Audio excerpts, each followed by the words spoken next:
Lawmakers in Albany are trying to change the legal standard for sex crimes. The move comes after disgraced media mogul Harvey Weinstein had his rape conviction case in New York overturned. And tonight, our New York Capitol correspondent Elise Klein is standing by live in Albany to tell us about two bills that could achieve this goal. Elise?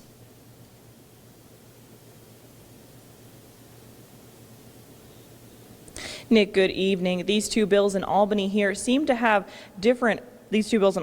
be competing with each other. One is sponsored by a Democrat and the other is sponsored by a Republican. And while they have very similar goals to make the legal procedure easier for sexual assault cases, lawmakers seem to have very different opinions on how to get there.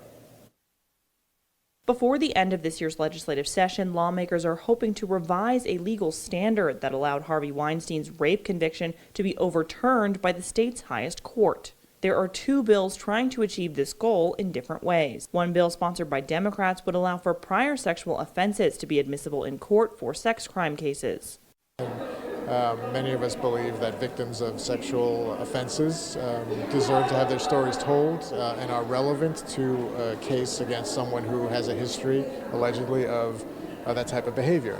Another bill sponsored by Republicans would codify a legal standard that would allow for prior sexual offenses to be admissible, but only in certain circumstances. Some Republicans say the Democrats' bill is too flexible for the legal standard and could be unfair towards defendants. But they say they would still support it. This is actually a little more expansive than my bill, and that we would have to amend it to clean it up to make sure that it complies with the Constitution. I'd be open to either one of them.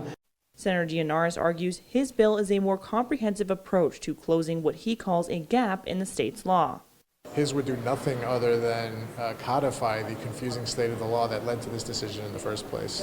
The Democrats' bill passed earlier this week in the Senate with support from many Republican members. Some legal experts say this bill, if it becomes law, would be a win for sexual assault survivors. It absolutely will allow us to have more effective prosecutions and more comprehensive prosecutions. The jury can get the full context of the defendant's behavior.